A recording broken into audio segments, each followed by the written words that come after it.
Hello, Steady On friends. Welcome tonight. We are so excited to have with us Bethany Turner, who is an author. I know Lisa's got the book that we're going to be talking about. Maria's got it on her device that we can't see. I have one too, right here. We have loved the book. And this is the second one of Bethany's. And Bethany has one too, of course. And we're so excited to have Bethany with us this evening. And as we were waiting to get on, I promised her the three of us would pause talking long enough to let her get a word in edgewise. So I'm going to do my best to do that this evening. So welcome, Bethany. We're so excited to have you. And I want to I want to just tell you guys just a little bit about Bethany, the things that I've picked up. So here's what I've been doing because I knew that this was going to be happening in a couple of months. So I've been fangirling her for a while. I joined her book club and I've been following her blog posts and stuff and just trying to get to know her. And I am so excited to share her with you tonight because I love her heart. I love her books, but I love her heart. And I'm excited to get to know her a little bit better and share her with you. So I have to ask Bethany, it always makes me a little bit uncomfortable when someone who doesn't really know me introduces me as if they do know me. Are you used to that by now? Pretty used to it. Yeah, I figured you would. It's okay. Yeah. So here's what I know about Bethany, and then you can correct me when I'm wrong and add whatever you want to. Okay. So she has written 3 books with her current publisher, right? Which is Baker Publishing House, right? Yes. The first one was The Secret Life of Sarah Hollenbeck, which we did on the thumbs up from all of us on that one too. Yeah, which we did last summer. We read that last summer. And that was a Christie Award finalist, which is how I actually found your work because I tend to pick books. I just look at lists and things like that. Like, what should we be reading? So that's how I found you actually. And then a year later, 2019, this is a 2019, right? Correct. Wooing Cadie McCaffrey. And then I'm so excited because do I have the day right? May 5? You do. Is the release for Hadley Beckett Next Dish. Yay. And I can't wait. I get to be on Bethany's launch team for that. Nice. And so, yes, I'm excited. So as soon as it becomes available, I will be giving away a copy or 2 on the page. So watch for that. Yes, that's going to be great. And Bethany is married with 2 sons, right? Yes. Correct. Welcome to that club. I know. That's us.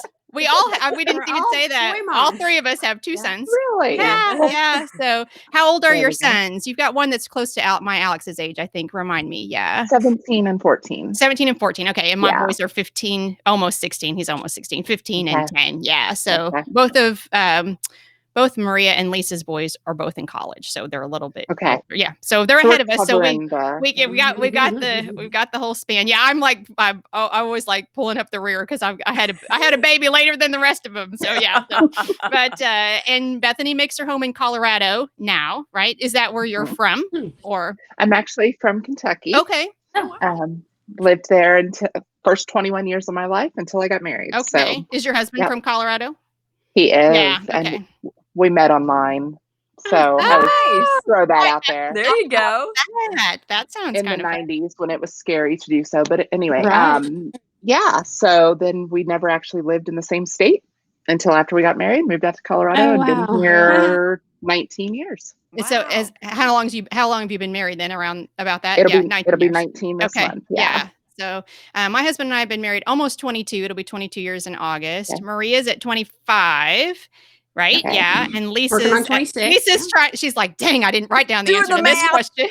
Oh, it's such a hard question. One. We got married in 91. Someone else do this. Whatever. Yeah. A while. We've been 30 something. We've been at it a while. How about that? Yeah. So, and Bethany's on staff at her church as an administrative director. Is that a good title?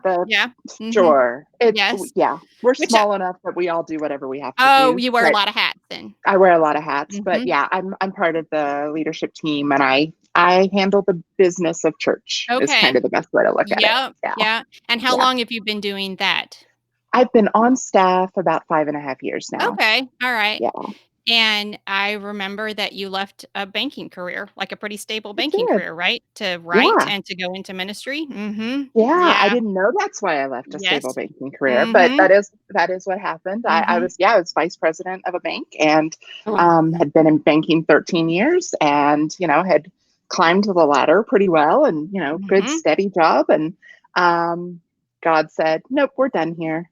I mean, it was just time to move on. And, I have no idea what we're moving on to. So yes. yeah. I was So that talking. was 5 years ago, Yes. 5.5 years ago. Okay, 5 years. I was talking just recently about that feeling when you're released from something, because I was sharing with someone that, like, I know what that feels like when you, when the Holy Spirit just, like, releases you from something, and I Mhm. think it can be so startling, at least it has been for me the couple of times that's happened, Yeah. because I'm like, "Wait a second, this is going fine for me," like, or, "This is the path I like," or whatever, Right. or, "What you're asking me to do is, like, really scary," and, Yeah. It yeah. was so scary. And I mean, particularly just financially, it because it wasn't, everything. I didn't know what I was going to do, but all I knew for sure was I was not supposed to just go get another job. I was Mhm. just supposed to step away and wait and Yes. listen. And so, yeah, it was terrifying. Yes.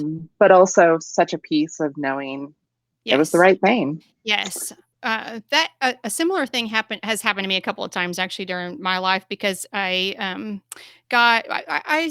God really stops my schedule sometimes when He really needs to talk to me. And I, Mm-hmm. even though I know that it's still like startling when He does it, And the last Yeah. time that happened a few years ago, and the girls they've watched me. It was when I started Steady On, actually, after kind of a season of that waiting, like not knowing what was happening, and really it was so much like the trust issues that I had with the Lord, and that I didn't even know I had, really. But it was kind of like, if you're really following me, I want to show you what it means to depend on me, right? I want to show you what it means for Mm, you to trust me. And mhm. that was tough work to do. So yeah, Yeah, yeah. So, like, but so worthwhile. And yes, so yeah, worthwhile. yeah, for Because sure. I mean, it sounds so trite. I know we lost Maria. She'll come back in. It sounds so trite, to say, like, His way is better. I mean, it's just one of those things we say, Yeah. But when Right. you, like, are sitting in kind of like the mess almost, and you're like, "Oh, wait a second. No, your way, whatever that Mhm. is better," right? And Yeah. I Right. don't know, when we know that for ourselves, it's just so different. So, yeah. Right. Yeah. Absolutely. So, and the other thing that I have picked up also, maybe from reading, I'm gonna let Maria back in here in just a second, is that you're a cancer survivor, right? Do I have I that right? am. Yeah. Yeah. And so is Lisa. Yeah. So you guys have that in common as well. So Thank you. Congratulations. You yes. So too. yeah. Thank you. How long have you been cancer free, Bethany? Um, I'm What? actually a 3-time Oh, survivor. Okay. wow. But the most recent, I mean, so I've been completely free since May of 2006. Oh, that's Okay. a long Um, time. Yeah. yeah, Hmm. so I'm on, what is that, 14 years? Yeah. Wow. Okay. So yeah, Good. yes. So very, very Yay. healthy now, Yeah. very blessed. Hmm. How long have you Yeah. been cancer free? I think I'm on year 7 now. I still Okay. have to take meds. I had to take them for 10 Okay. years.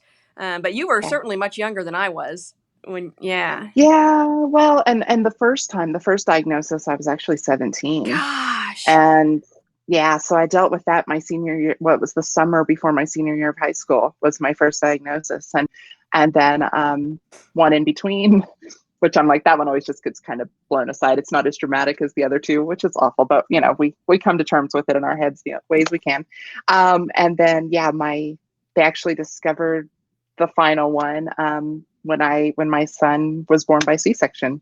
Okay. They discovered it Wow. during the surgery. So yeah, so it was fairly early in life. I guess I Yeah. was Yeah. Yeah. 26 Yeah. or something like that the last time. So yeah. Well, Lisa has walked that, at least in like similar, and Yeah. I 10 years ago was in a head-on car collision, and I had like months of rehab and all that Oh stuff. So wow. you have friends here in terms of like medical and physical journeys as well. Yeah. So yeah, That's so we're yeah. we're friends. I see Maria still. I'm just watching, and she's gonna get back in here in just a second. I know she is. So before we get like into the book and things, Mhm. I wanted to ask, like, what's challenging for you right now with the shelter in place, and the what's different, what's challenging? How does that? Yeah. Yeah, I at first I thought the hard thing was going to be I'm working from home and my Mhm. children are home and my Yeah. husband is home. But honestly, that hasn't been it for me. And it took me a little bit to figure out what the problem was. Um, but like the writing stuff, the author stuff, I always work from home. So the hard part has been I'm working from home, but I'm working a different job from home. And Mhm. I don't know how to differentiate the time for the jobs. Mhm. Yeah. because this is all one little office space now where I'm supposed to do both of my jobs. Yeah. And, like working at home and then managing family, I'd already kind of worked all that out. Yes. But throwing the other job into it was, so that's been tricky, but I'm very blessed to have, a husband who, does whatever he can, moves heaven and earth to make it work. And so, we're making it happen, but that's been my biggest challenge probably. Is it your husband working from home also? A lot. He's in radio. Okay. And so he's like official essential business as media so he's allowed to be out as much as he needs to be, but at the same time, why be out more than you have to be right now? Yes. So he's doing as much as he can from home, but having to go into the office for a little bit, here and there. But so it's working. And the boys started school today. Like today was their first online school day. So I think that will help us a little too of developing a little bit of structure and schedule. Yep. So.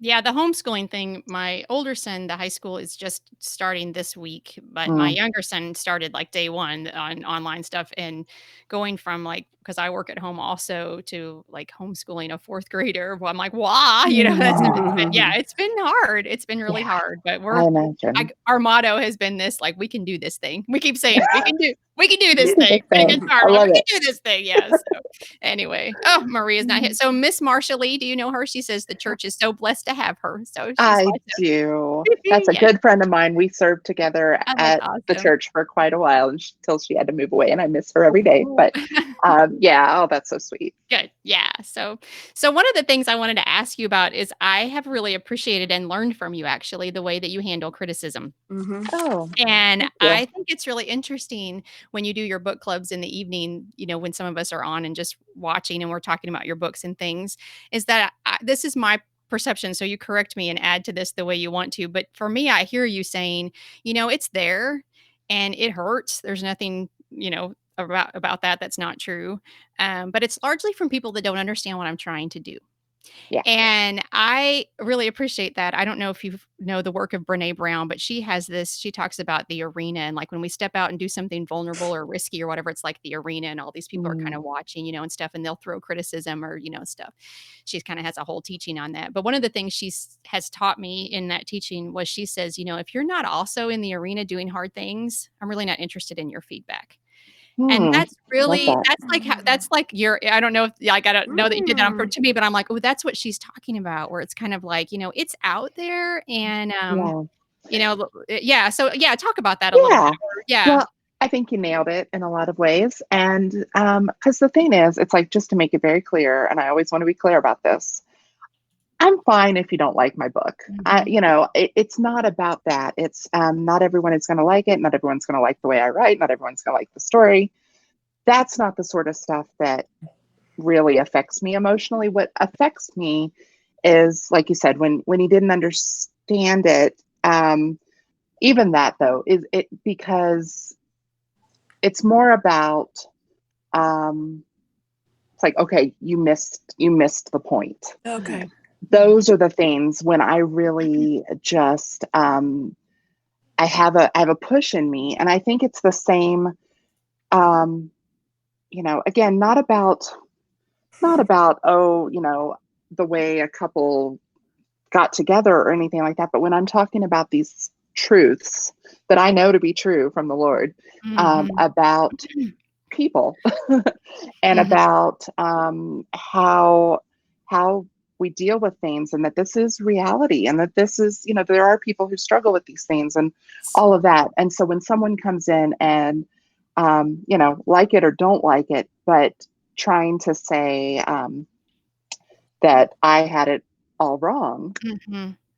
And again, even as I say that, I'm like, it's not that I can't get things wrong. I'm not saying that, but you know what I mean, though? It's just that there are certain things where, the best way I know how to say it is just, oh, you just don't get it. Yeah, it's almost like when people, I'm sorry, I didn't mean to cut you off. Yeah, it's almost like you cannot like my creative content that I put in the world. Mhm. But I do this as a reflection of my love for the Lord. And Right. that when you criticize that, it's almost like I always say, like, now you're in my bedroom and you don't belong there. Like, like Amen. yeah, like it's like that's too personal, that's too close. Yeah. Yeah. So yeah, go ahead, Lisa. She's raising her hand. You know, I think that's interesting. I wanted to ask what in like a specific criticism of your book would you say that's you don't understand what I'm trying to do? Because I think Angie was telling you when I was mute that that romance novels are not my genre. I like a murder mystery, you know. So when I'm reading it, I'm like, I'm waiting for someone to die so we can figure out who killed him. Right. But that didn't happen in your book. But as I Sorry about that. as I've grown to understand and read it in a romance language of a book, I really appreciate it. And I will be honest, I liked it so much better the second time I read it, just because I had more insight into what you were trying to put out there. So my question is, what is something that someone has said, I think maybe about this book in particular, when you would sit there and go, you just don't get it? I think one of the biggest with wooing Cadie McCaffrey has been it doesn't make sense that she didn't just tell him how she feels and that this is what she wants. Yeah. And that does get my shackles up, because it's like, I know, yes, this is drama, this is fiction, this is exaggerated, it's for entertainment. You know, there's no doubt about that. But at the same time, it's like, how many marriages, how many relationships break up because people aren't honest? And 100%. Yes. And so that totally that is at the core of it. It's like, yeah, okay, it's in a rom-com package. Yes. But you're missing the point that we do this all the time. Every day, right? Every day. Yeah. We portray what we think is going to be most attractive. With, you know, someone like Will and Cadie in this book, who have been together a long time, their love is real. There's nothing artificial or superficial about their love. But at the same time, they're still figuring it out as they go, just like we all are. And there's this desire to honor each other and honor the Lord, but it's not always black and white. And, you know, and it's like, sometimes the conversations that I think maybe certain reviewers are saying, well, if they had just said this, it's like, okay, play that out in your mind. Yeah. Paint me a scenario where that actually happens in reality, because I don't think it happens. I mean, it just doesn't. So I guess I read it that way too. I'm like, if they would have just communicated, we wouldn't have been there. But it's so easy to say that, because you can say that even in your everyday life about other people, but to do it yourself, bigger risk. And you even wrote, what was it, page 324, just thinking what might have happened if we'd actually talked when they were having that discussion at the end. I'm like, there it is. They recognized it. That's the thing. And if that wasn't an issue in so many relationships, marriages, relationships, or friendships, or whatever, our bookstores or our online opportunities would not be filled with communication books and marriage books and relationship books. I mean, we wouldn't, you know, it's because we struggle in that area, you know, undoubtedly. So, and I thought it was just a beautiful look at, maybe like a little bit of an exaggerated look, but don't we want to know it can work out though? Like it can get really hard and it can work out. So like I said, I devoured. I loved it. I thought it was very sweet, but also very real. And and that's one of the things. Do you know Missy Wittes? She said, if Romeo and Juliet had actually talked. That is my sister. Yes. That's your sister. Okay. Hello, sister. Welcome. We love having you on.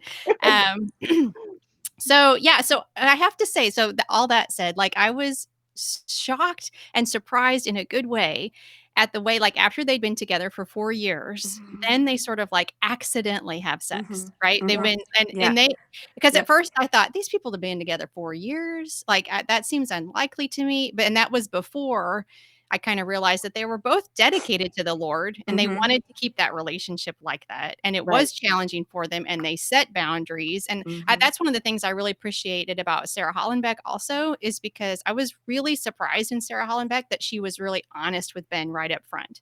That's not what I was expecting to happen. And I thought, this is someone who's trying to live by a set of values, even though we're constantly bumping up against those values in the world that we live in. And so I thought it was really brave of you as a writer to have them, like, I don't want to say mistake because that's not really how I see it, but like have them have that encounter and then it fall apart. So it was so hard for them. And I think that's risky as a writer in Christian genre. And I want to know, like, what about you? You have to, no, okay, I don't want to put words, but okay, so I put out creative content in the world, but when I take a risk, it scares me. I'm just going to say that. Like, I get nervous about that. So did you have nervousness about writing that the way that you did? How would you receive in order it? Yeah. in order to explain that, I kind of have to start a little bit with Sarah Hollenbeck. Go for it. Because when I wrote The Secret Life of Sarah Hollenbeck, I'd never read a Christian romance. And which is, I think that's amazing. I don't know how I had managed not to. It's like I was a Christian. I loved romance. I had just never read Christian romance. But you like more movies than you like books. I do. I do. I'm a movie girl. So when I wrote it, it was coming from, not that Sarah's story is anything like my story. It wasn't that, but it was just coming from what I saw as reality of not her situation, but her heart with things. And so so the edginess, I guess, that existed in that book, I didn't know that I was pushing the boundaries of Christian fiction. I didn't really know. Now, the problem, by the time we get to Cadie McCaffrey, I did know. You had learned. I had learned. I had learned a lot. I'd read a lot. I'd gotten a lot of the reviews of basically claiming that, I'd basically written horrible, horrible things by having them talk about sex and all these things. And so I'll be honest, by then it kind of became all right, here we go. It's on. I mean, the chains are off. Not that I got away with it the first time, because again, I didn't know I was getting away with it, but because it had happened and I got, it did final for a Christie and it did get some like pretty decent exposure and recognition. And then it was just kind of like, I actually can talk about these things. I'm going to do it because it's so important to me. So many of the reviews with Sarah Hollenbeck and with Cadie McCaffrey, the ones that have bothered me the most are the ones who are judging these characters for their sexual histories. Oh, wow. And because it's not in a, this was wrong, this wasn't wrong. Not even that, but as not thinking that was realistic, like for Cadie and Will, for two committed Christians to have sex. And it's, of course, my big thing there is, what rock are you living under that you honestly think our world has not changed to the point that, there are dedicated Christians of certain generations who it's like, they don't even know that there's supposed to be anything wrong with, it's a cultural shift that has happened even within the faith. And so, to me, it's just like, when I was writing this book, I wanted to speak to those Christians who have tried to abstain and didn't. Because, I mean, working at a church and, it's like, I get to hear people's stories. I hear, and we all do in different ways, but it's a real thing. And so I never have been too shy about it. As far as that goes, because that is probably more than any of the other things that I deal with in the books. I've just felt God like almost cheering me on that from the beginning of somebody's got to talk about this. Might as well be you. It's kind of how it feels. And so, I thought it was a really good example, and because you say later, God's grace is bigger than any one sin. And I think the regret for them was you couldn't take that back. They couldn't take that back ever. But the idea of forgiveness and grace, and it doesn't have to be just sex. It's any it could be any sin. Right. And so it just spoke to that. I thought that was huge. It was kind of the Maya Angelou thing that I just love. When you know better, you do better. Yeah. And that was kind of their thing. Now we know better, and God's grace can cover us. I just thought that was really big. Well, thank you. And I think, so much of that journey that I wanted to take them on, it's, Will and Cadie have to reconcile after that, but let's face it, Will and Cadie were already a mess. Yeah. And, so this is, it's really more of a symptom than the cause.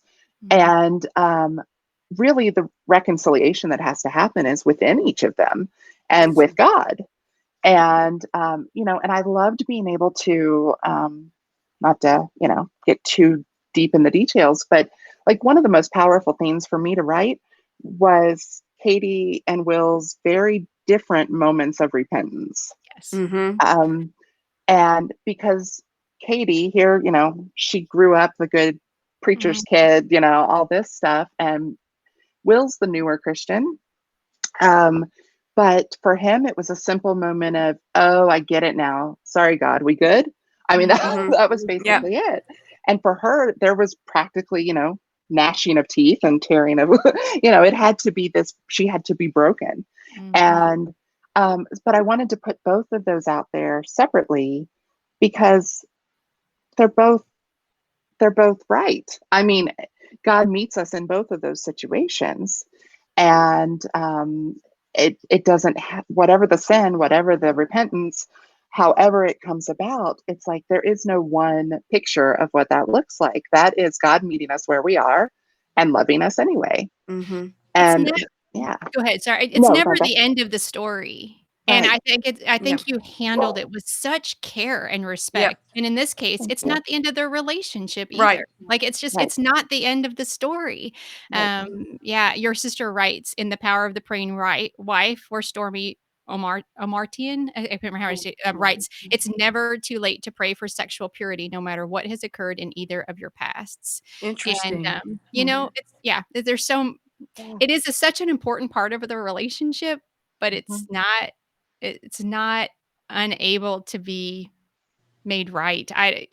No matter what, whether it's together or from your past. So I just really appreciated your bravery, and you handled it. I always say our churches don't talk smart about issues sometimes, sex, money, the enemy. Like sometimes we're just like all like, well, I just don't talk about those things. I'm like, well, how do we serve each other well when we don't share our own experiences about how God, like I'm still good with God, even though I have this, Yeah. Exactly. So. And that's been one of the things too, as I'm writing these stories. And one of the things that just keeps coming back in my head is people are talking about these things one way or another. And wouldn't we rather them be going through the filter of Christianity and through faith? And I feel very much the same thing about church. It's like people are talking about sex. Shouldn't church be where they're hearing it? But we have to do that in a real way that isn't just don't. Right. Exactly. Exactly. It's like God meets us where we are, but I think the church needs to meet people where they are too. And I think, books can meet, and not to say anything against books that, choose to have the spiritual chastity belt lock. That's fine. Right. There's a place for those books and that's wonderful, but it's just not what I felt like I'm supposed to write. Maria was going to add something I saw, and then I can talk. I don't know if y'all can hear me. We can now. Yeah. So sorry. Welcome back. Thanks. I will say, and I don't know if you've got to her parents yet, but as far as this context, she was so worried about their reaction, and I think you did that very well in that the grace that Lisa was talking about. I mean, she was so concerned. She had so many emotions going on, but that relationship, telling them, I don't know why she felt the need to tell them, but you sound like my editor. My editor said the same thing. Yes, but that was part of her process. But the grace extended to her instead of the shame. And I mean, I wasn't sure how her parents were going to react. I was like, kind of like, oh, how is her mom going to do this? How is her dad going to do this? And so when she had a doctor, dad, not anyway, just a beautiful example of grace as from a parental place. And, thank you. Miss Marcia says, praise the Lord, he deals with us individually. And I'm like, yay, I say yes to that. Okay, speaking of the parents, though. Yes. Yeah, we have to get to the parents. So Cadie's, for those of you who may be like catching up and don't know the book yet, Cadie's parents were, and correct me where I'm wrong, kind of like it had like a mega church feel where her dad was like senior pastor and her mom was on the Love God, Love You, is that right? TV show and all this. And at first, like, I have to be honest, I'm like, I don't like these people. Like, I don't like that. I didn't, and maybe growing up in the church, over the last few years, one of the things the Lord's really wrestled with my heart about is separating church from him, and that, and how to be able to do that in like a way that honors him. But not everything the church requires actually has anything to do with Jesus. And that's been a huge learning experience for me. So, so for her parents to be like, so like churched, like, ministry, I was already, and that's just me. I'm like, well, I don't know if I like these people or not, but she seemed to adore her parents. And there were moments where I felt like they were very honoring to her. Other times that I don't even trust you or not. So I would love for you to speak to that. Like, what's your relationship with Cadie's parents? Like, really, like what, yeah. Yes. Okay, good. So I'm not totally crazy. I got a little angry. I'm like, I don't know if I like you. They are the problem. No, you're not overthinking this or anything at all. Her mother was never going to appear.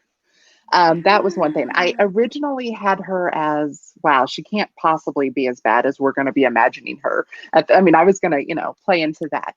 But the reason, I'm like, I don't even know where to start. I was even sort of prepared for this question, and I'm still like, okay, where do I even begin? Well, it makes me feel good that you don't know either. No, I just get No, you're right. Okay, well, I will say this, first of all, linking Cadie McCaffrey and Sarah Hollenbeck's story, you will notice, in both cases, the closest we have to villains are the most experienced church people. Yes. And that is... You go, girl.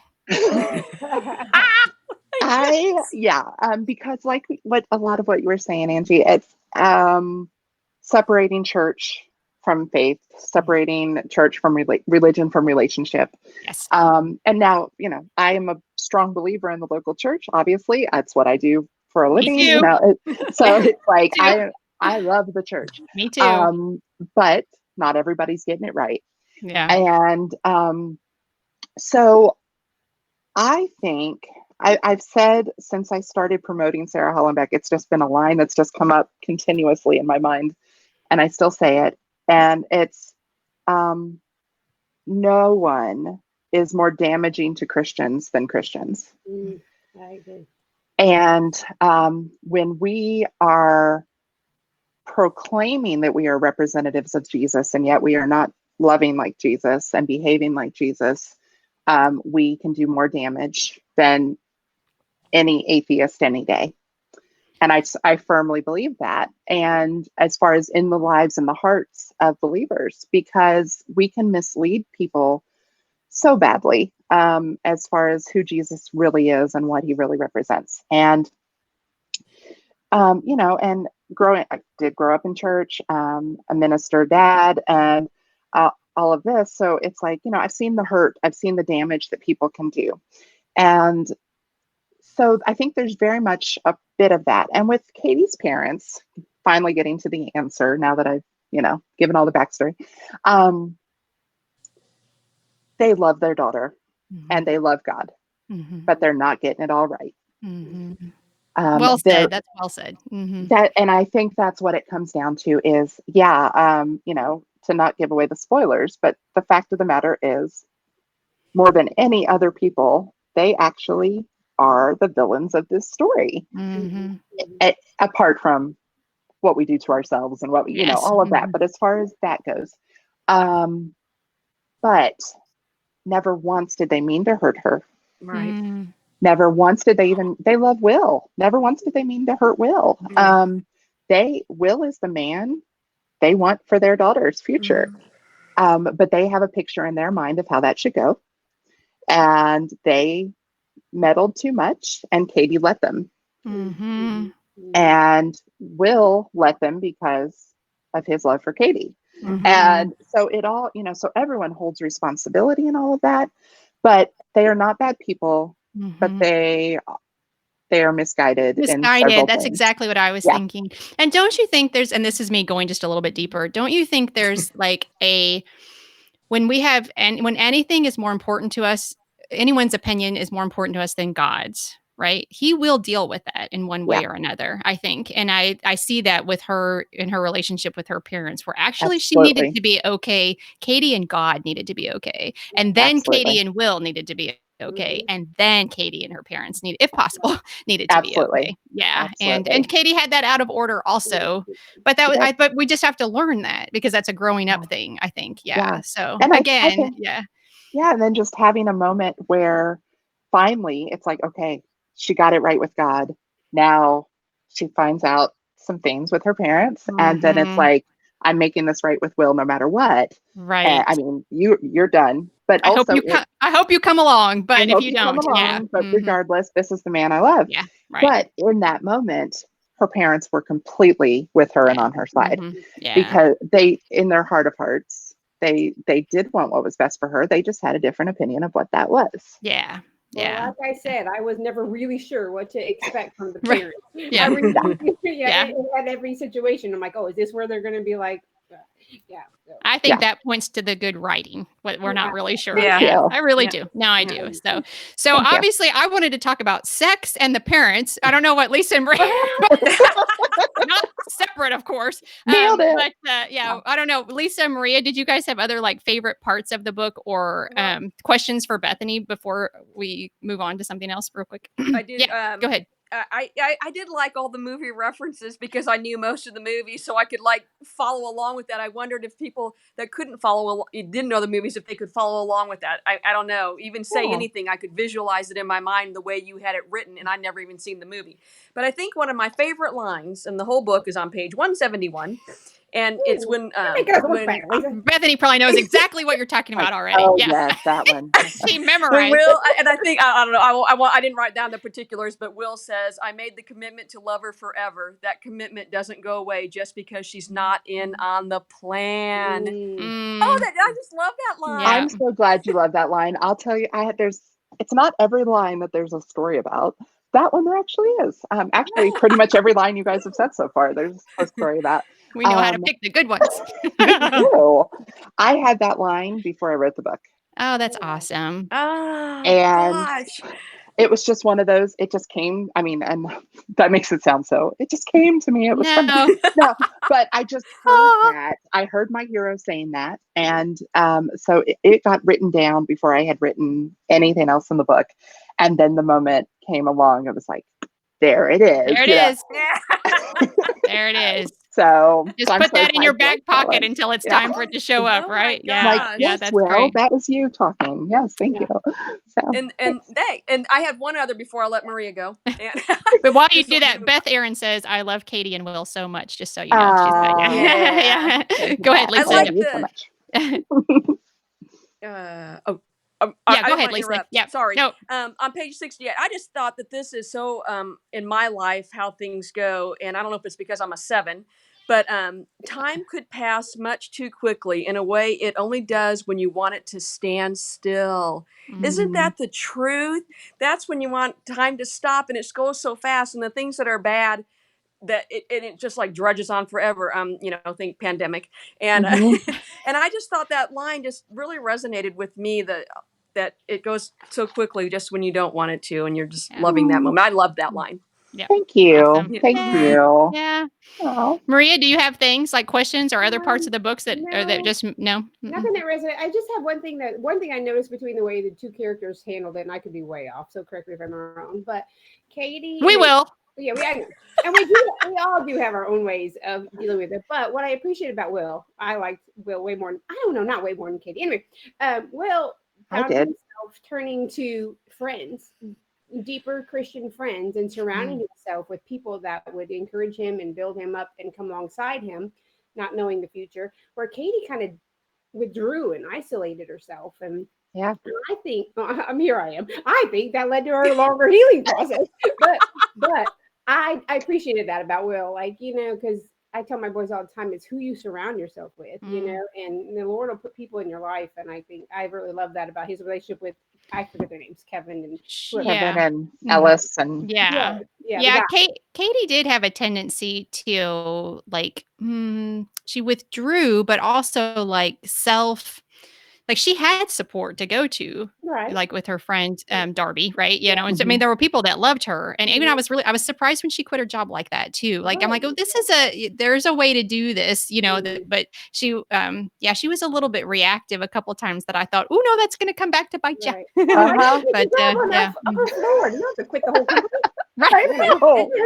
I was like, no, I don't get that at all. Yeah. So don't go work for your parents. Oh my gosh. I know. Yeah. Speaking of worst job, they need to do. The whole sports thing. I figured, Lisa. Yeah. I loved all the sports stuff, and I knew all those people's names. Yeah. That was awesome. Thank you. Yeah. Talking about loving Will and I liking him more than Cadie, I did too. So I'm not offended by that. Say it. It's fine because to me, it was like I knew who Will was from day one writing this book, and I struggled with Cadie. I really did.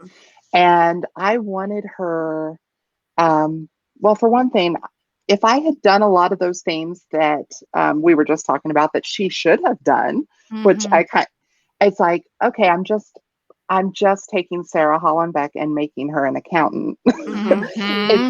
Because, I was like, I don't want to create another Sarah and Piper with, and it's like, okay, Cadie had her best friend, but she was not a Piper. She was not her guide along this. And I really wanted the really the story, the arc of character development is really happening with Cadie. Will's pretty solid. I mean, he's got to figure out some things, and he has to, he matures and he, does these different things, but Will is who Will is. And Cadie doesn't know who she is. Yeah. And so that was really, so everything you're saying, it's like, I think you're spot on. That's very true. And I loved his friends. The original pitch for the book was more about Will and his friends than anything else. It was a bunch of jocks have to watch rom-coms. That was basically the pitch for this, where this idea That's hilarious. Lisa still would have read it. Yeah.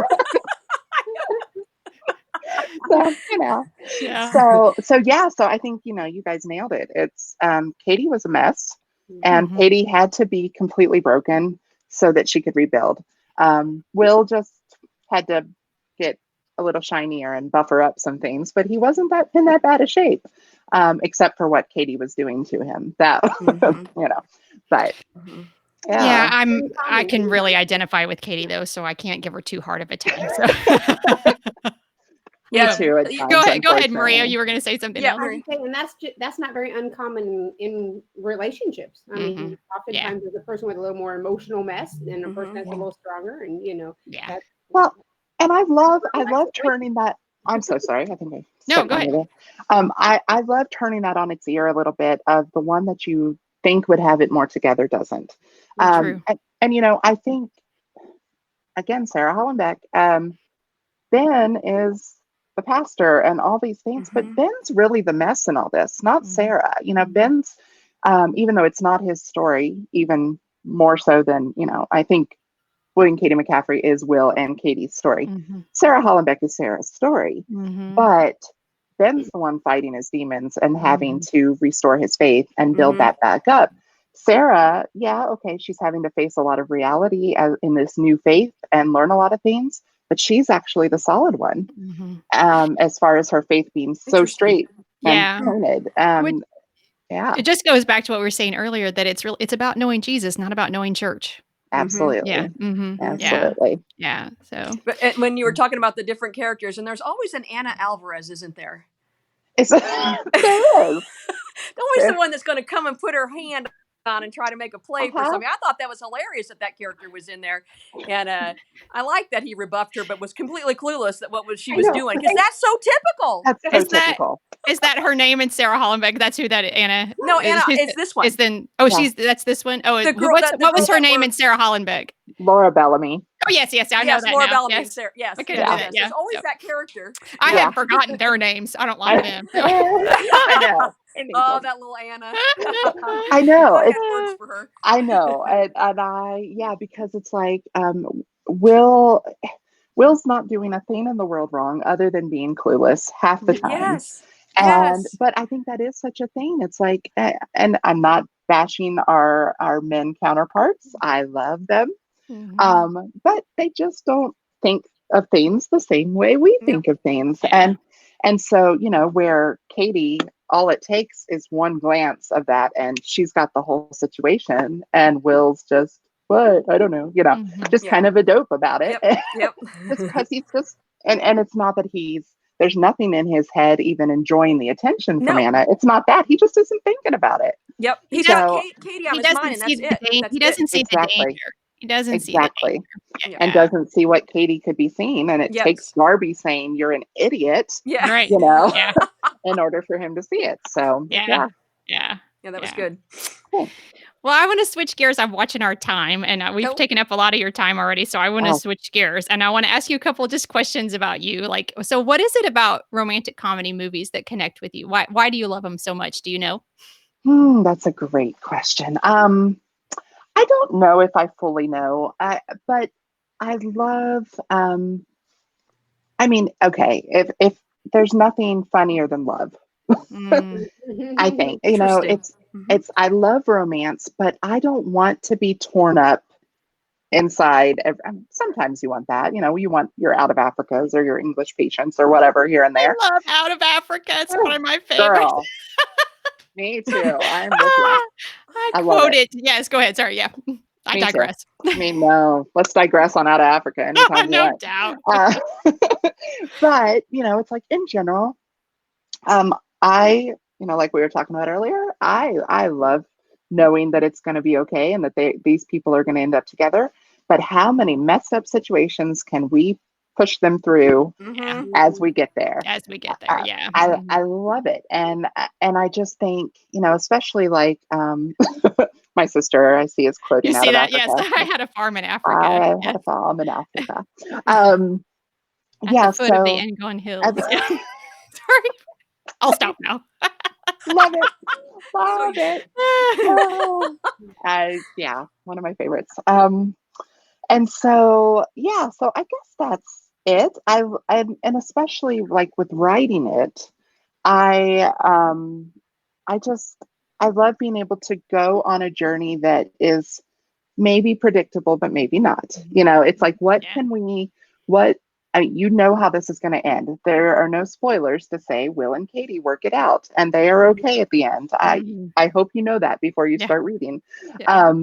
But what are they going to have to go through to get there? And so love is funny. So why not laugh at it? It's so true. It's so the way that you write is just like delicious. I hope that's an okay way to say it, because I'm reading it and I'm like, I know I'm reading too fast because but I'm like, I have to know that they get together, and you're like, they get together. You can slow down and savor it, but I'm like, I just gotta know. Like, gotta go. It's perfect. It's perfect. Thank you. So, do you have a favorite movie? Do you have like a romantic comedy that you're like, that's my go-to favorite? You've Got Mail.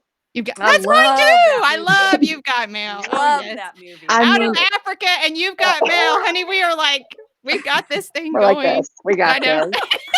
Yeah, I love so many, but to me, You've Got Mail is pretty much the perfect rom-com. It is perfect. It is perfect. A bouquet of sharpened pencils. Right. Lisa, Maria, do you guys have a favorite romantic comedy? I actually don't. Really? Oh, Pretty Woman. I think I go to Pretty Woman. Is that a romantic? Oh, yeah, I guess that. And my favorite movie, I don't think it's romantic. It's not comedy, but you'll appreciate it because of what I said in the beginning about someone has to die. Ghost is one of my favorites. Yeah. But that's kind of a sad love. And yet you have Whoopi Goldberg. I know. That's comic relief. It's like, now this is gonna surprise you greatly, Lise, but I do not like that movie at all. It's just too. I'm like, that's too much. No, I'm not. I don't know. Matt likes that movie too. There's and I'm some like, sort of comfort in it. I don't know. I don't know why, but hilarious. Lisa and I, the romantic comedy, but Lisa and I don't go to the movies together. I know. But we're both Cubs fans, in Seattle. It seems like that's anything with Meg Ryan and Tom Hanks is going to be a winner. That's a good one. Yeah. See, except Joe versus the volcano. No, that's dumb. I've never seen that one. I'm not even. It's okay. Okay, I'll just not. I don't worry about it too much. That was the warm up. So I have to ask, because I just feel so clueless when I'm on your book club and you're doing this. What is with the Funkos? But you got to tell me. Do you guys know what Funkos are? I didn't know. I thought it was a She's got. Look at all those things back there. Okay, they're these like bobbleheads like that. Yeah. Are they like they're kind of like bobbleheads or something? They are sort of. Here, I'll grab one. This one's from The Good Place.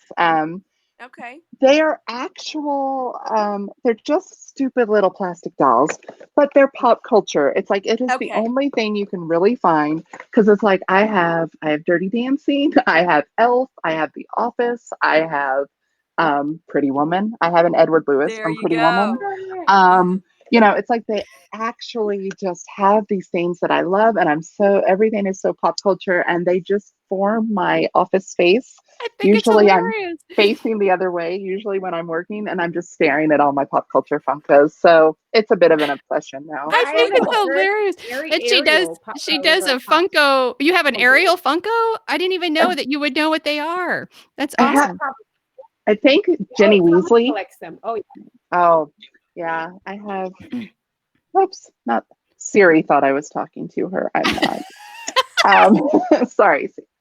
Yeah, so I love them so much. I have a whole Tom Hanks collection of, let's see, we have Forrest Gump and Castaway and League of Their Own and Toy Story. And Toy Story. Now you're speaking my language, because I'm a Disney girl. Yeah. I don't have any Funkos, but I have a Disney wall. I don't know if you can see it behind me. These are Disney members.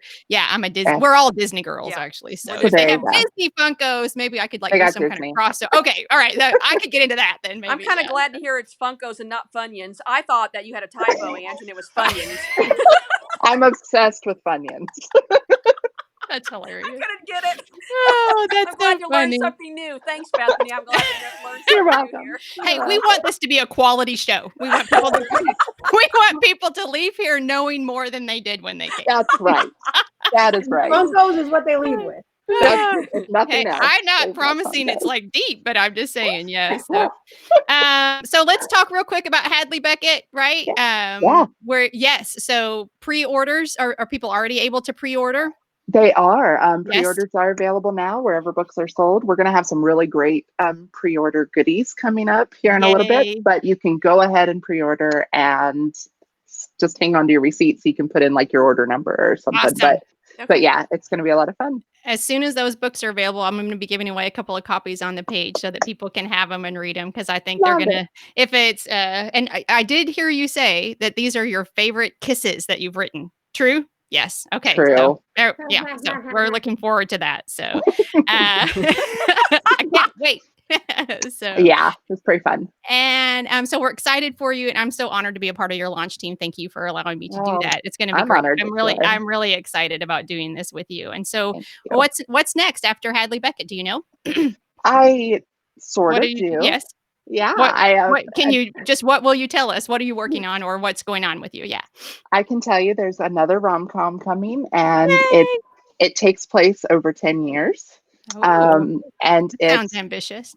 Basically the same day of every year over 10 years, seeing whether or not these people figure it out. But that's literally all I can say, because it's literally just all being sorted out right now. I love that. Yeah. It's just, it's projects are, I write a little bit. I write Bible studies, so not novels by any means, but projects are so monstrous. And there's there's this order, I don't know, in my brain anyway, that's like, this is like right now I'm just outlining something new and I'm like, I don't even know. Right now it's a hot mess. I think it has potential, but right now I'm in the hot mess part, so I really can't talk about it because whatever I'll say by the time it gets written won't even be anything like what I would tell you right now. So exactly. I can't even guarantee it'll be 10 years or whatever by the end, but that's what it is.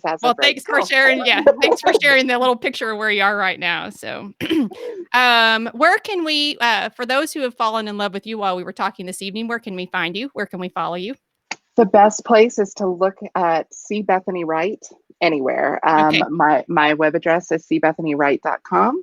I'm See Bethany Wright on Twitter, Facebook, and Instagram. So if you check that out, you'll find me. And join in on I have the most fun on social media and connecting with people, and that's just my favorite thing. And so I hope people will connect and we can get to know each other. Yeah. That would be awesome. You guys will not be sorry. She does a great job with social media and making friends that way and bringing you into her community. So it's been a lot of fun for me recently. So thank you so much. Lisa, Maria, other questions or? No, it was wonderful. Thank you so much. Thank you. Comments or Pam says your sister-in-law Lisa says she's enjoyed this so much. Now she has to read Sarah Holland book and looking forward to the next ones. Yeah. So yay. Awesome. So yay. So so I just want to do like a little plug for next month. So just wait a second while I do a commercial. So next month we're going to be reading something extraordinarily different. We're going to be reading Chasing Vines by Beth Moore. And my friend Scarlett, it's a little bit different. Yeah, we do all kinds of things on here. My friend Scarlett will be on May 13th at 11:30 a.m. We're going to be doing a lunchtime chat on Beth Moore's most recent book. Scarlett has finished it, and my friend Amanda has finished it and said they found really wonderful things in there. I just received it and haven't started it because I read my books like close to time because that's just how I operate. So, but I'm looking forward to it. And so I hope that those of you who are watching this evening, you are welcome to join us next month. These girls only do fiction with me, Lisa and Maria. They will. You read my nonfiction selections sometimes. We have for a little while. And and I finally freed them from that obligation when I recognized what it was doing to them. And I'm like, listen, I'll try to find some other people to talk to me about it. No. I think people got tired of us, and she wanted to give the people a break. Was more than we can. I will. It could go either way. No, I'm just kidding. No. Bethany, this has been an absolute delight, and I cannot thank you enough for your time this evening. We loved your book. Yeah, I'm not good at doing that. I'm not good at that either. Love your books, yes, and thank you. Thank you for persevering because what you're doing. Putting creative content in the world is a vulnerable, risky thing.